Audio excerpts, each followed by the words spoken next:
ವೀಕ್ಷಕರೇ ನಮಸ್ಕಾರಗಳು. ಕೋಲ್ಕತ್ತಾ ವಿರುದ್ಧದ ಪಂದ್ಯಕ್ಕೂ ಮುನ್ನವೇ ಇದೀಗ ಆರ್ಸಿಬಿ ತಂಡದ 11 ಹುಲಿಗಳನ್ನು ಪ್ರಕಟಿಸಿದ್ದಾರೆ.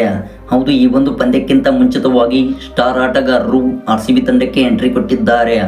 ಹಾಗಾದರೆ ವೀಕ್ಷಕರೇ, ಈ ವಿಡಿಯೋದ ಸಂಪೂರ್ಣ ಅಪ್ಡೇಟ್ಸ್ ಬಗ್ಗೆ ತಿಳಿಯೋದಕ್ಕಿಂತ ಮುಂಚಿತವಾಗಿ ನೀವು ಅಪ್ಪಟ ಆರ್ಸಿಬಿ ತಂಡದ ಫ್ಯಾನ್ಸ್ ಆಗಿ ಕಂಡು ಬಂದಲ್ಲಿ ಈಗಲೇ ವಿಡಿಯೋಗೊಂದು ಲೈಕ್ನ ವ್ಯಕ್ತಪಡಿಸಿ.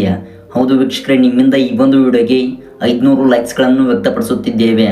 ಹೌದು, ನೀವು ಅಪ್ಪಟ ಆರ್ಸಿಬಿ ತಂಡದ ಫ್ಯಾನ್ಸ್ ಆಗಿದ್ದಲ್ಲಿ 500 ಲೈಕ್ಸ್ಗಳನ್ನು ಮಾಡಿ ಮತ್ತು ಪ್ರತಿಯೊಬ್ಬರೂ ಕೂಡ ದಯವಿಟ್ಟು ಕಾಮೆಂಟ್ ಬಾಕ್ಸಲ್ಲಿ ಆರ್ಸಿಬಿ ವಿನ್ನರ್ ಎಂದು ಟೈಪ್ನ ಮಾಡುವ ಮೂಲಕ ನಿಮ್ಮ ಅತ್ಯಮೂಲ್ಯವಾದ ಕಾಮೆಂಟ್ಸ್ಗಳನ್ನು ತಿಳಿಸಿ.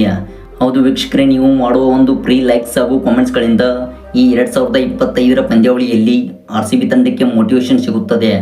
ಮತ್ತು ಇದೇ ರೀತಿ ಸ್ಪೋರ್ಟ್ಸ್ ಮಾಹಿತಿಗಾಗಿ ದಯವಿಟ್ಟು ನಮ್ಮ ಚಾನಲ್ನ ಈಗಲೇ ಸಬ್ಸ್ಕ್ರೈಬ್ ಮಾಡಿಕೊಳ್ಳಿ. ಹೌದು ವೀಕ್ಷಕರೇ, 2025ರ ಪಂದ್ಯಾವಳಿಯ ಮೊದಲ ಪಂದ್ಯಕ್ಕೆ ಇದೀಗ ಕೌಂಟ್ ಡೌನ್ ಶುರುವಾಗಿದೆ. ಹೌದು, ಇದೇ ಮಾರ್ಚ್ 22ರಂದು KKR ಹಾಗೂ ಆರ್ಸಿಬಿ ತಂಡವು ಈಡನ್ ಗಾರ್ಡನ್ಸ್ ಅಂತಾರಾಷ್ಟ್ರೀಯ ಮೈದಾನದಲ್ಲಿ ಎದುರಾಗಲಿವೆ.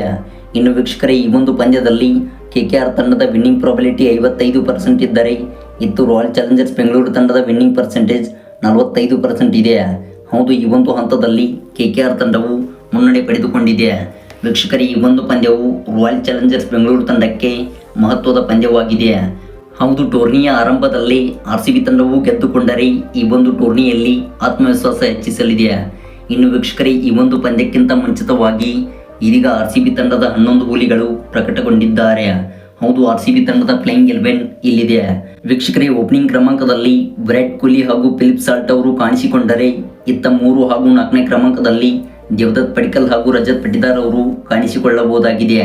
ಇನ್ನು 5 ಹಾಗೂ 6ನೇ ಕ್ರಮಾಂಕದಲ್ಲಿ ಟಿಮ್ ಡೇವಿಡ್, ಕೃಣಾಲ್ ಪಾಂಡ್ಯ ಮತ್ತು 7 ಹಾಗೂ 8ನೇ ಕ್ರಮಾಂಕದಲ್ಲಿ ವಿಕೆಟ್ ಕೀಪರ್ ಬ್ಯಾಟ್ಸ್ಮನ್ ಆಗಿದ್ದ ಜಿತೇಶ್ ಶರ್ಮಾ ಹಾಗೂ ಸ್ವಪ್ನಿಲ್ ಸಿಂಗ್ ಅವರು ಈ ಒಂದು ಪ್ಲೇಯಿಂಗ್ 11ನಲ್ಲಿ ಆಯ್ಕೆಯಾಗಿದ್ದಾರೆ.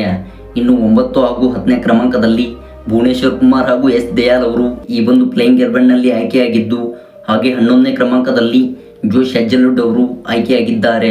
ವೀಕ್ಷಕರೇ, ಈ 11 ಆಟಗಾರರು KKR ವಿರುದ್ಧದ ಪಂದ್ಯದಲ್ಲಿ ಕಾಣಿಸಿಕೊಳ್ಳಲಿದ್ದಾರೆ. ಇನ್ನು ಇಂಪ್ಯಾಕ್ಟ್ ಪ್ಲೇಯರ್ ಆಗಿ ದೇವದತ್ ಪಡಿಕ್ಕಲ್ ಅವರ ಬದಲಿಗೆ ಸುಯೇಶ್ ಶರ್ಮಾ ಅವರು ಈ ಒಂದು ಪ್ಲೇಯಿಂಗ್ 11ನಲ್ಲಿ ಕಾಣಿಸಿಕೊಳ್ಳಬಹುದಾಗಿದೆ. ಹೌದು, ಈ 11 ಆಟಗಾರರ ಬಲಿಷ್ಠ ತಂಡವು KKR ವಿರುದ್ಧದ ಮೊದಲ ಪಂದ್ಯದಲ್ಲೇ ಕಾಣಿಸಿಕೊಳ್ಳಲಿದೆ. ಇನ್ನು ವೀಕ್ಷಕರೇ, ನಿಮ್ಮ ಪ್ರಕಾರ ಆರ್ಸಿಬಿ ತಂಡದ ಪ್ಲೇಯಿಂಗ್ 11 ಯಾವ ರೀತಿ ಇರಬೇಕೆಂಬುದನ್ನು ಕಾಮೆಂಟ್ ಬಾಕ್ಸಲ್ಲಿ ಕಮೆಂಟ್ನ ಮಾಡಿ ತಿಳಿಸಿ. ಮತ್ತು ನಾವು ಕೊಟ್ಟಂಥ ಮಾಹಿತಿ ನಿಮಗೆ ಇಷ್ಟವಾಗಿದ್ದಲ್ಲಿ ಈಗಲೇ ವಿಡಿಯೋಗೊಂದು ಲೈಕ್ನ ವ್ಯಕ್ತಪಡಿಸಿ. Thanks for watching.